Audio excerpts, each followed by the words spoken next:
Muy bien. El tema de hoy es Jesús resucitó. Ese es el tema de hoy. Jesús resucitó.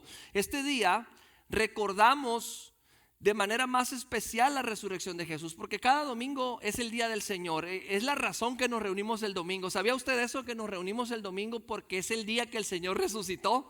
Es el día de la semana que el Señor resucitó. Entonces, la resurrección es la base de nuestra fe. Es un hecho contundente, histórico, irrefutable. Y en eso estamos parados nosotros. El apóstol Pablo dice que si Jesús no hubiese resucitado, nuestra fe sería en vano. Todo lo que hacemos no tendría sentido. Si Jesús no resucitó realmente, esta reunión no tiene razón, no tiene sentido. Nada, la vida cristiana, la religión, no tiene sentido. Pero porque Jesús resucitó, porque Él vive, es que nosotros estamos aquí. Él es la razón por la que nosotros venimos y adoramos, venimos y buscamos su presencia, porque creemos que Él es Dios y que Él es verdadero y que Él resucitó. Entonces la resurrección de Jesús es la gran diferencia entre el cristianismo y cualquier otra religión. Nosotros estamos parados en este fundamento. La resurrección es el fundamento que nos permite a nosotros construir una fe sólida, porque estamos parados en la verdad. Es la verdad históricamente. ¿En qué año estamos nosotros? En el 2026, después de Cristo. Entonces, Cristo parte la historia. Esta persona de Jesús no es un invento, no es un cuento. Está registrado no solo en la palabra de Dios, con un montón de pruebas contundentes y también hechos históricos que quedaron registrados no solamente en la Biblia, sino en otros libros de historia que comprueban que esto es verdad. Así que usted siéntese confiado de saber que lo que estamos enseñando aquí, lo que estamos creyendo, no está basado en una idea, simplemente en un mito, no es un cuento. Jesucristo ha resucitado. Estamos parados en la verdad. Nuestra fe y nuestra predicación se cimientan en esto, en un hecho irrefutable. Vamos a Marcos capítulo 16, versos del 1 al 6. Dice: cuando pasó el sábado, María Magdalena, María la madre de Jacobo y Salomé compraron especias aromáticas para ir a ungir el cuerpo de Jesús.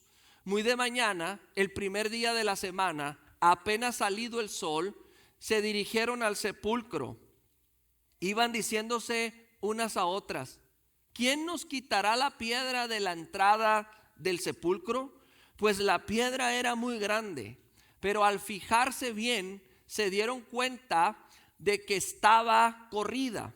Al entrar en el sepulcro, vieron a un joven vestido con un manto blanco sentado a la derecha y se asustaron. No se asusten, les dijo, ustedes buscan a Jesús, el Nazareno, el que fue crucificado, ha resucitado, no está aquí. Miren el lugar donde le pusieron. Así que los 4 evangelios registran la resurrección de Jesús.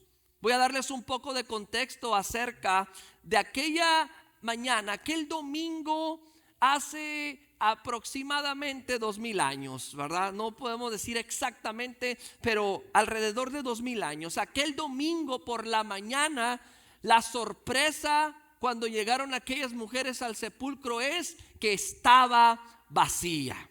El viernes Jesús había muerto en la cruz y fue sepultado.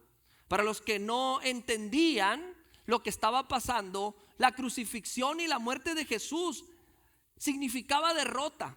Era el fracaso de alguien que dijo que era enviado por Dios, pero al parecer no había logrado nada. Estaba muriendo de la peor manera que se podía morir en ese tiempo, crucificado. Entonces, para los que no entendían lo que estaba pasando, todo se derrumbó.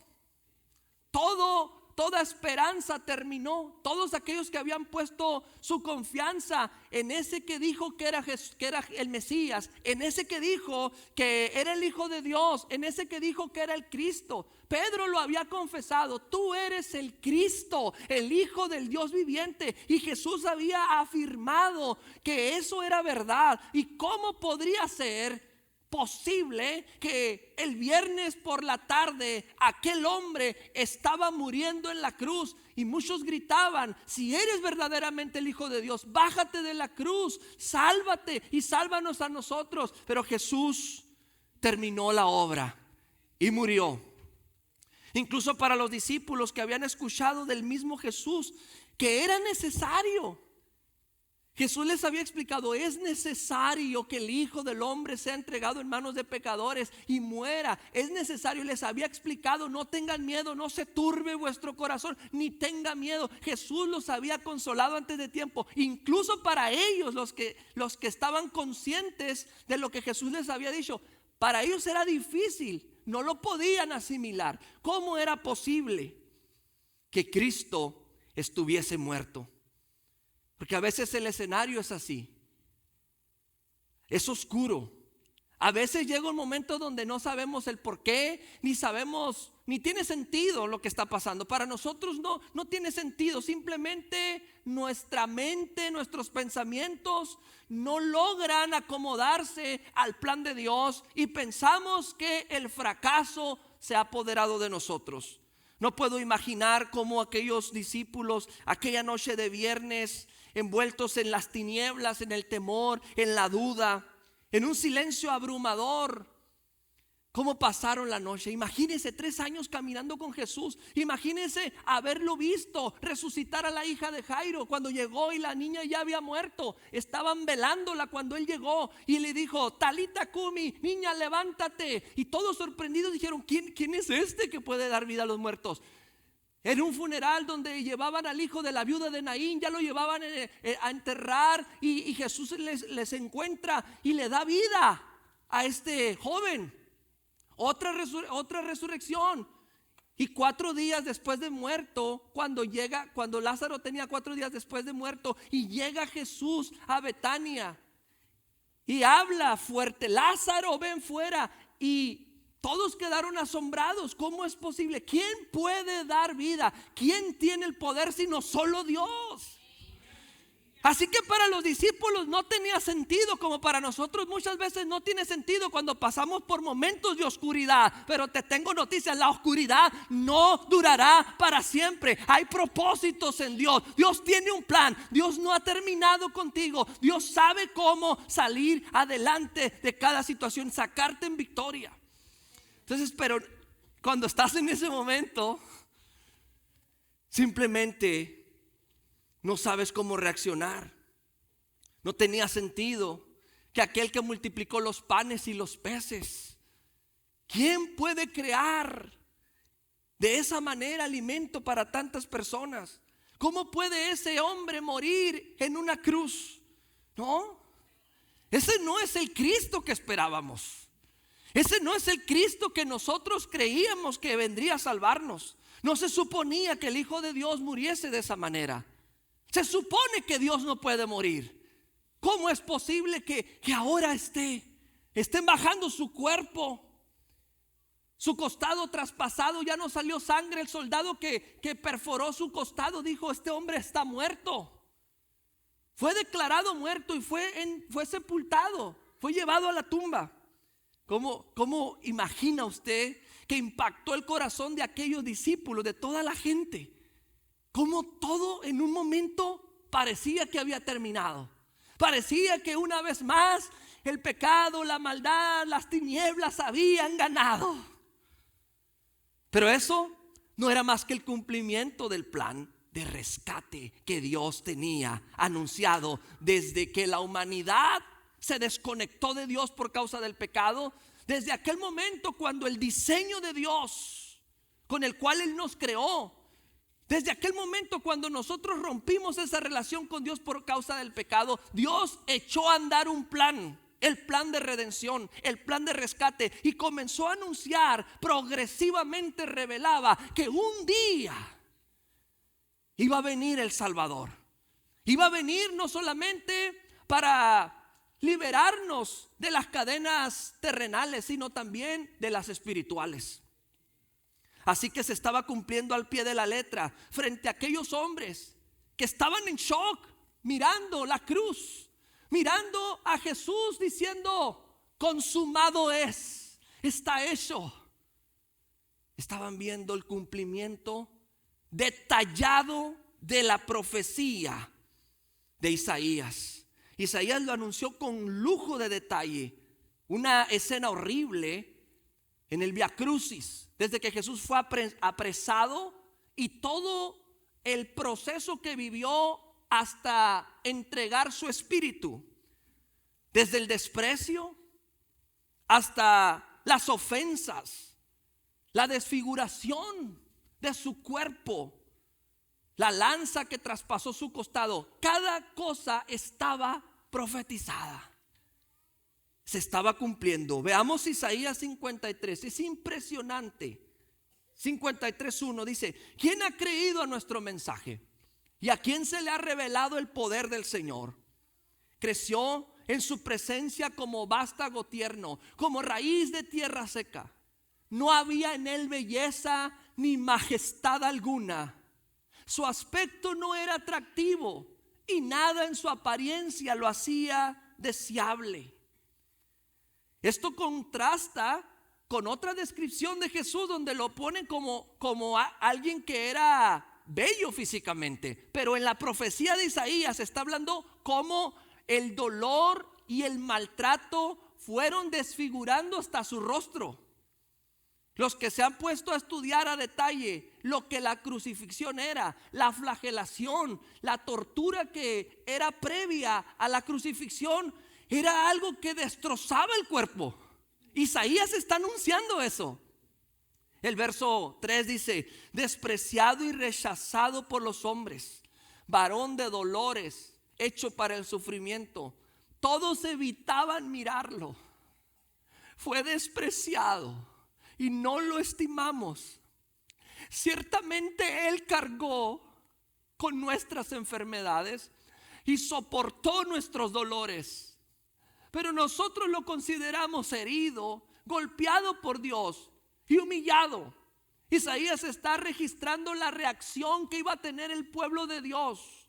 Cuando lo vieran crucificado, ellos iban a decir: eso se lo ganó por ser un falso, por proclamarse el Hijo de Dios. Dios lo está castigando con una muerte violenta y horrible porque se proclamó que era el Mesías. Y Isaías está registrando exactamente la reacción que iban a tener, y se estaba cumpliendo. Él fue traspasado por nuestras rebeliones y molido por nuestras iniquidades. Molido, su cuerpo fue molido. La flagelación era algo horrible que arrancaba pedazos de carne completo, quedaba expuesto el hueso y a veces hasta los órganos. Muchas de las personas que pasaban por la flagelación morían durante la flagelación. El cuerpo de Cristo soportó demasiado porque todavía después de la flagelación tuvo que caminar cargando la cruz y no pudo.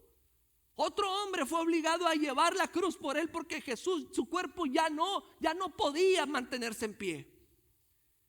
Y aquí Isaías está diciendo: molido por nuestras iniquidades, sobre él recayó el castigo, precio de nuestra paz, y gracias a sus heridas fuimos sanados. Todos estábamos perdidos como ovejas, cada uno seguía su propio camino, pero el Señor hizo recaer sobre Jesús la iniquidad de todos nosotros, maltratado y humillado. ¿Se acuerdan las ofensas? Cómo escupieron su cara, lo abofetearon, le pusieron la corona de espinas, y no solamente se la pusieron con cuidado, se la pusieron, lo hincaron, le golpearon con unos palos para que las espinas pudieran penetrar aquí en su sien, en su cráneo. Humillado, maltratado, ni siquiera abrió su boca. Como cordero fue llevado al matadero, como oveja enmudeció ante su trasquilador, y ni siquiera abrió su boca. Después de aprenderlo y juzgarlo, le dieron muerte. Nadie se preocupó de su descendencia. Fue arrancado de la tierra de los vivientes y golpeado por la transgresión de su pueblo. Se le asignó un sepulcro con los malvados y murió entre los malhechores. Dígame usted si no es impresionante el cumplimiento exacto. Pero aún así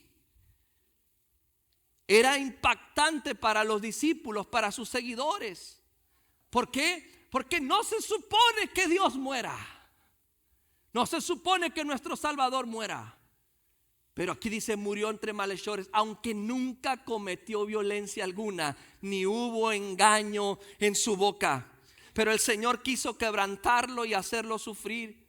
Y como Él ofreció su vida en expiación, verá su descendencia y prolongará sus días y llevará a cabo la voluntad del Señor.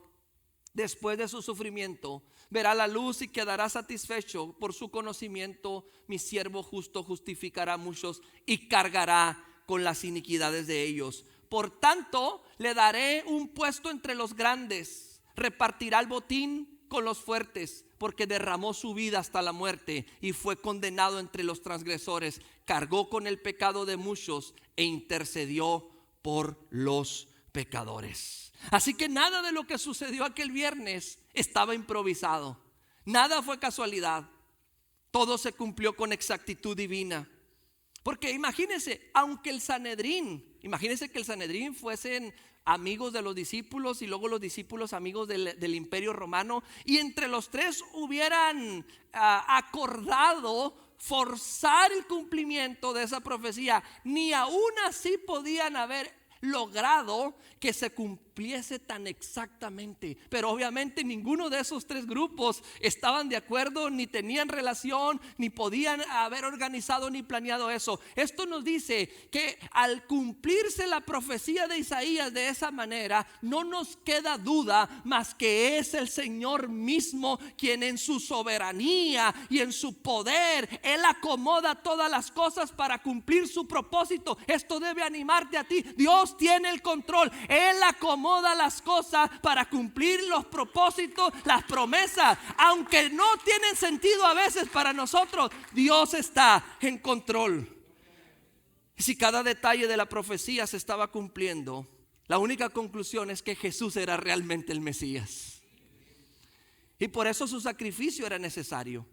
Porque es el Cordero de Dios que quita el pecado del mundo. Porque es el camino, la verdad y la vida. Es la única manera. Cuando Jesús estaba en la cruz muriendo, no era casualidad que tuviera sus brazos así extendidos. Significa Dios de un lado, el Padre de un lado y la humanidad del otro lado. Y Jesús haciéndose humano, asumiendo la humanidad para jalarla a la divinidad y hacernos parte con Él. No hay otro camino. Él dijo, yo soy el camino. No hay otro camino que la humanidad pueda llegar al Padre más que a través de la cruz de Cristo. Era necesario que Él muriese de esa manera para poder redimir a la humanidad, porque no se puede redimir lo que no se asume. Jesús era verdadero humano y verdadero Dios. El viernes se comprobó que Jesús era humano porque murió, pero el domingo se comprobó que Jesús era Dios porque resucitó.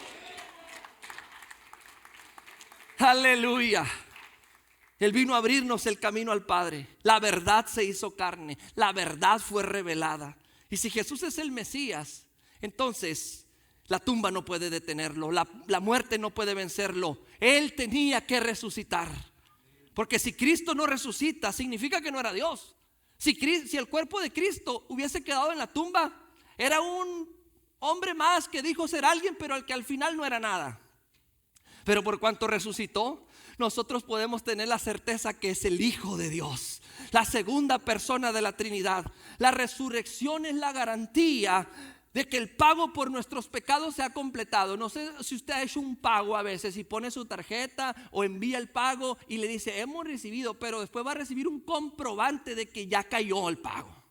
¿Sí le ha pasado que hace un pago a veces grande, muy grande, y le dan 2-3 días para verificar que el pago se completó? Bueno, el viernes Cristo puso la tarjeta y el domingo le llegó el recibo. Dijo, está pagado, está completo, se ha hecho, no se debe nada, transacción finalizada, hay éxito en el plan de redención, se cumplió lo que Dios dijo que iba a hacer.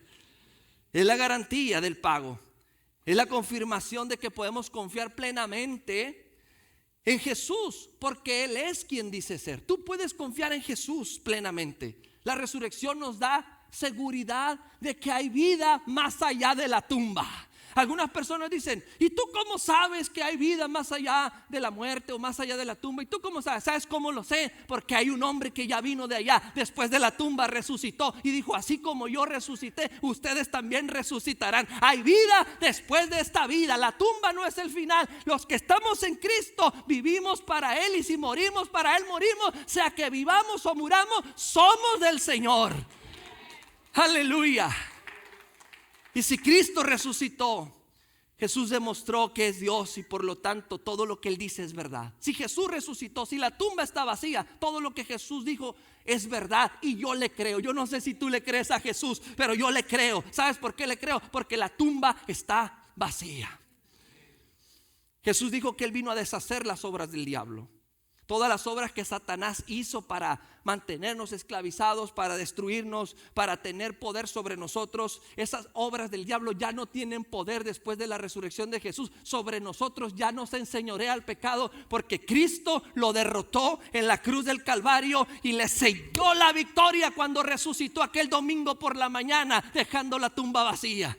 ¿Dónde está, oh muerte, tu aguijón? ¿Dónde está, oh sepulcro, tu victoria? Yo seré tu muerte, le dijo Jesús. A la muerte la miró a la cara y le dijo: no más poder sobre el diseño, sobre la humanidad, porque yo he rescatado al hombre con mi vida. Así que ya no tienes poder ni autoridad sobre los redimidos. Aleluya. Aleluya. Lo que le permitía a Satanás obrar en tu vida era el pecado, pero está pagado. Ya no hay derecho, ya no hay deuda. Teníamos una deuda, y Satanás tenía ese poder para controlarnos, pero nuestra deuda fue pagada. Pagó con su vida, y fuimos comprados y rescatados con el poder de Jesús. Mire, Primera de Pedro 18, 1, 18, 21. Primera de Pedro 1, 18 al 21. Dice: sabiendo que fueron rescatados de su mala manera de vivir, que recibieron de sus padres. No fueron rescatados con cosas corruptibles como oro o plata, sino con la sangre preciosa de Cristo, como de un cordero sin mancha y sin contaminación, ya destinado desde antes de la fundación del mundo para manifestarse en los postreros, pero manifestado en los postreros tiempos por amor a ustedes, y mediante el cual creen en Dios, quien le resucitó de los muertos y le ha dado gloria, para que tu fe y esperanza sean en Dios. Tu rescate no se hizo con cosas perecederas, con oro o con plata. Si saben, el hombre que era muy rico, y quería llevarse una maleta con oro al cielo. Cuando murió, quería llevarse, entonces toda su fortuna la invirtió en unos barras de oro, lingotes o barras de oro, y llenó una maleta. Y le pidió a Dios: dame chance, yo quiero llevarme esto al cielo. Y de tanto que el hombre le pidió a Dios oportunidad, Dios se lo concedió. Y el hombre muere y llega al cielo con la maleta. Y le dicen allá en el cielo, cuando llega, pues están los ángeles a la puerta, ¿no? Y le dice: ¿qué traes tú? Normalmente aquí nadie llega con nada, no traen maletas. Y dice: no, pero es que a mí me dejaron traerlo. Dice: es mi fortuna. Entonces le dicen: pues tenemos que revisarlo antes de dejarte entrar. Y abre la maleta y ven los ángeles el oro, y se ríen y le dice: ¿trajiste pavimento? Aquí tenemos mucho, aquí lo caminamos por ahí, no es necesario. ¿Para qué trajiste pavimento? En el cielo, calles de oro, mar de cristal, hermano, hay victoria. Dios no nos compró con oro ni con plata, con su sangre preciosa nos compró. Por eso, imagínate el valor de tu vida, imagínate cuánto vales tú. Dios no envió a un ángel a morir por ti. ¿Alguna vez alguno de ustedes ha empeñado algo? Yo soy el único pobre aquí que No, hombre, hermano, gloria a Dios, porque Dios me permitió ser pastor de una iglesia de millonarios, de ricos, ¿verdad? Bueno, Si alguna vez usted empeñó algo por alguna razón rara que, no sé, tuvo un apuro y fue y empeñó. Todos saben lo que es empeñar cuando vas y das algo y te prestan dinero por eso y dejas en garantía algo. Bueno, si tú empeñas algo, para tú rescatar aquello, tú tienes que pagar el precio, ¿verdad? Justo, lo que vale. Si no, no lo puedes redimir, no lo puedes rescatar, no lo puedes recuperar. Entonces, ¿qué le dice a usted? Que para poder recuperarnos, Dios tuvo que venir Él mismo a dar su vida en pago. No envió a un ángel, porque un ángel, la muerte de un ángel no calificaba, no cubría la totalidad del precio de lo que tú vales. Tuvo que ser Dios mismo quien se hizo carne. Imagínate el valor que tú tienes delante de Dios. Fuiste comprado con su sangre. Así que número 1, porque Jesús resucitó, tu pasado puede ser perdonado. No es por nuestras obras que recibimos el perdón y la limpieza de nuestros pecados, es por la muerte y sacrificio de Jesús.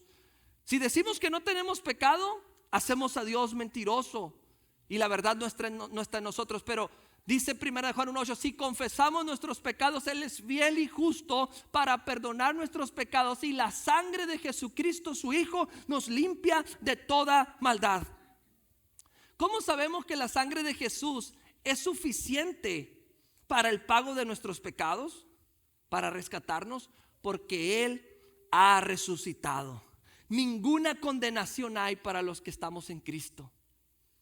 Por cuanto Él vive, significa que toda la deuda que tú y yo teníamos, todos los cargos que teníamos impuestos por causa del pecado. ¿Sabes qué es el pecado? Violar la ley, infracción de la ley, transgredir la ley. Tú y yo teníamos una larga lista que nos condenaba, que nos era contraria, delitos y pecados. Estábamos condenados a muerte, muertos en vida, nomás esperando el momento de partir de este mundo para entrar en una eternidad de condenación. Pero ninguno de esos cargos existen ahora, porque Cristo pagó completamente la deuda y ya no hay nada en tu contra. Si tú vas delante de Dios y le dices: Señor, perdóname por algo que hice el año pasado, pero si tú ya tienes a Cristo en tu corazón, Él va a buscar a ver el expediente, a ver de qué me estás hablando. No hay deuda, no hay delito, no hay acusación, no hay cargos en tu contra. Y tú dices: no, pero es que yo todavía siento que no me has perdonado, que la culpa me persigue y esto y lo otro, y tú quieres, insistes, búscale ahí en mi pasado, hay algo que todavía debo. Y Dios te dice: no. ¿Sabes por qué? Porque la sangre de Jesucristo borró todos los cargos que había en tu contra, te hizo libre y tu pasado ha quedado borrado de condenación.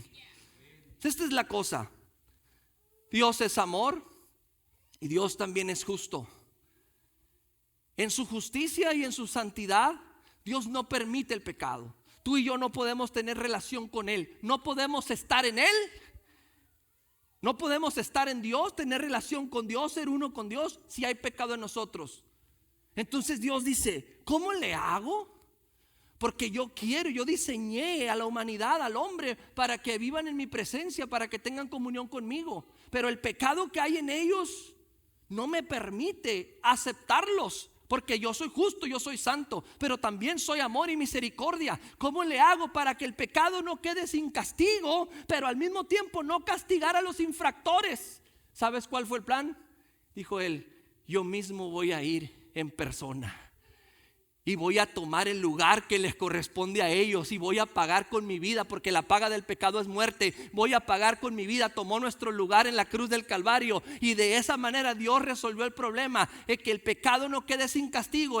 Su justicia sigue intacta, su santidad sigue intacta, pero su amor y su misericordia siguen intactos también. No te castigó por el pecado. Entonces tomó tu lugar en la cruz. Dios se hizo hombre para rescatar al hombre. En eso consiste el amor de Dios. De tal manera te amó Dios que dio su vida, para que todo aquel que en Él cree no se pierda, sino que tenga vida eterna. Y porque Él tiene vida, nosotros también tenemos vida. De manera que todo aquel que cree en Él pasa de muerte a vida.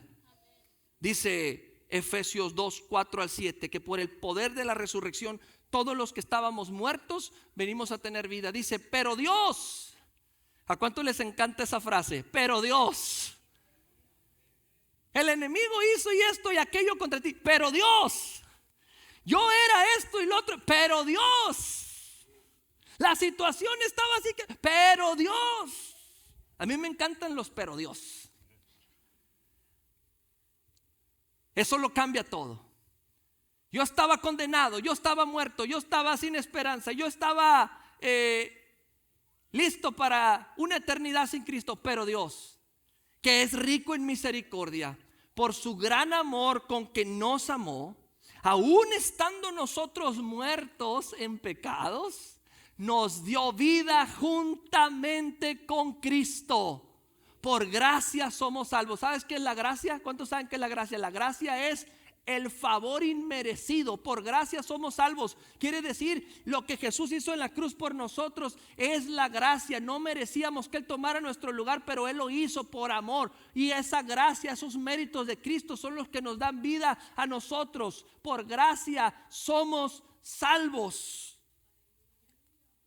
Y juntamente con Él, dice el 6, nos resucitó y asimismo nos hizo sentar en los lugares celestiales con Cristo Jesús, para mostrar en los siglos venideros las abundantes riquezas de su gracia en su bondad para con nosotros en Cristo Jesús. Yo quiero que usted agarre esto porque esto está poderoso.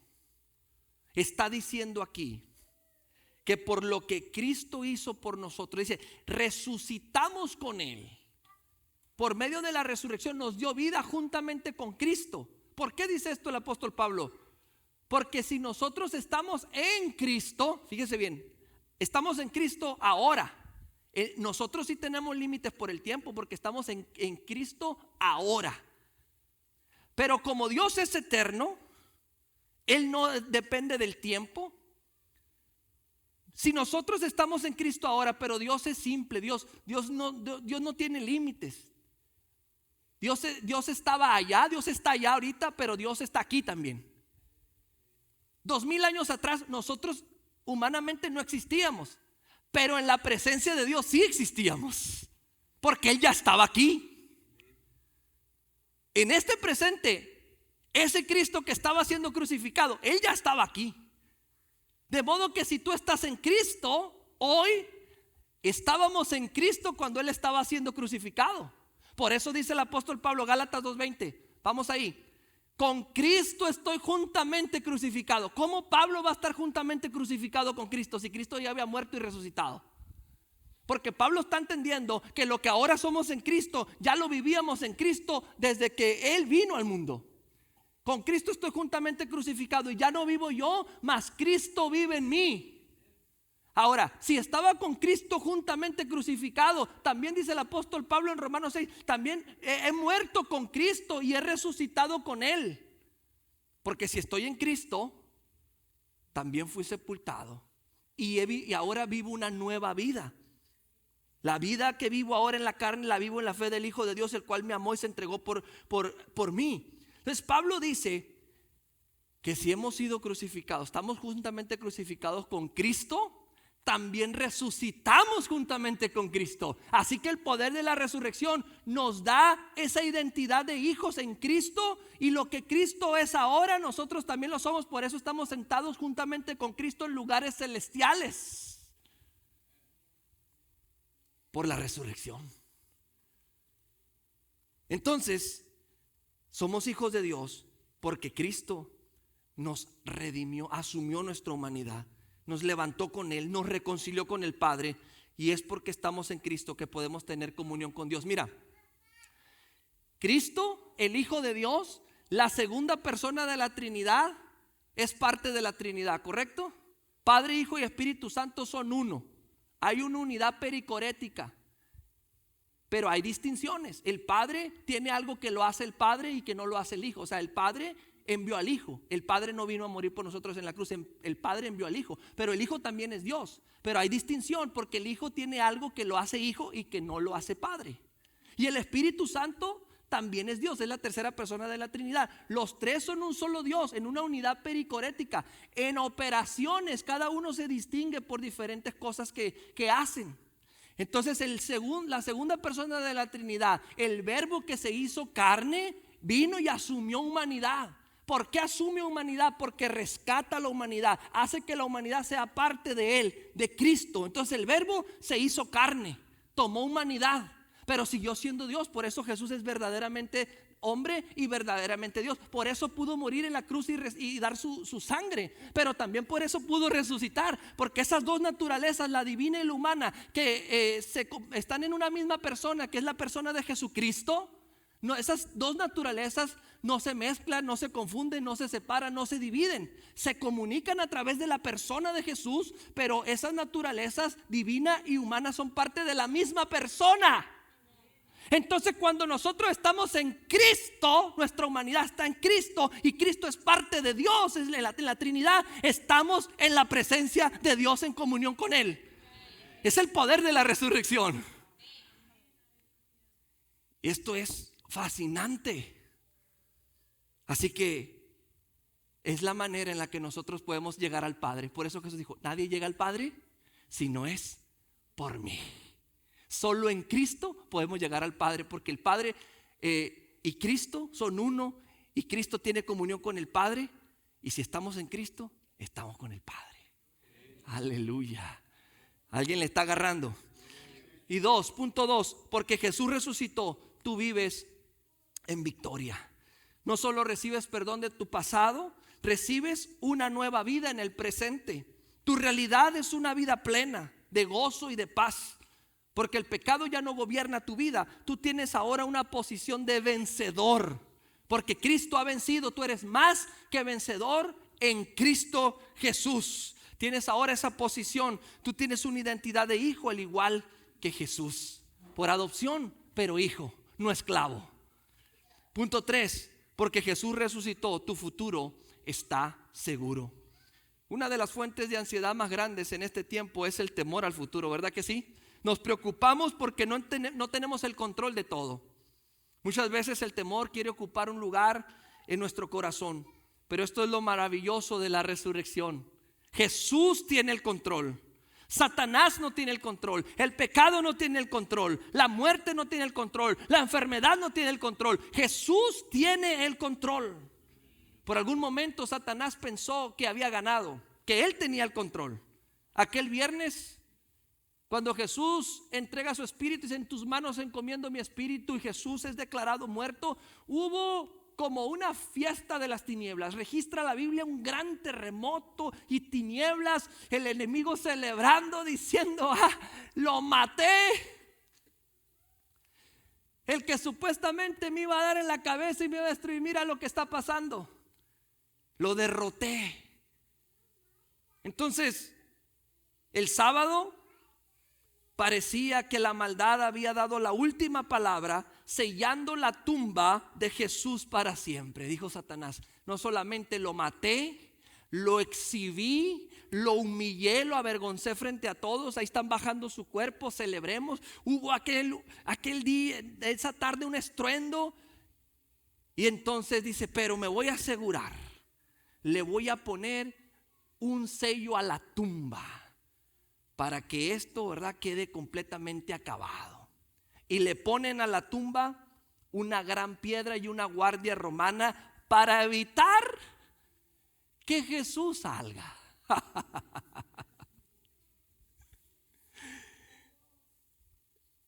Disculpe que me he reído, pero es que a veces Satanás es tan chistoso y mentiroso y cree que gana y cree que tiene el control. Así parecía aquel viernes y aquel sábado. Pero el domingo por la mañana, aquel domingo glorioso, quedó demostrado quién es el Rey de Reyes y Señor de Señores. Jesucristo resucitó. Cristo venció la muerte, el infierno, el pecado, venció la condenación, venció el temor, venció todo. La tumba está vacía. No está aquí, dijeron, ha resucitado. Y porque Él vive, yo tengo un futuro. No solo para el plano terrenal, sino también en el plano eterno. Mire 1 Corintios 15, 19, 28, 22 dice: si la esperanza que tenemos en Cristo fuera solo para esta vida, seríamos los más desdichados de todos los mortales. Lo cierto es que Cristo ha sido levantado de entre los muertos como primicias de los que murieron. De hecho, ya que la muerte vino por medio de un hombre, también por medio de un hombre viene la resurrección de los muertos. Y así como en Adán todos mueren, también en Cristo todos volverán a vivir. Te tengo noticias. Tu futuro está asegurado en Cristo, porque la tumba está vacía. Qué maravilloso es Dios.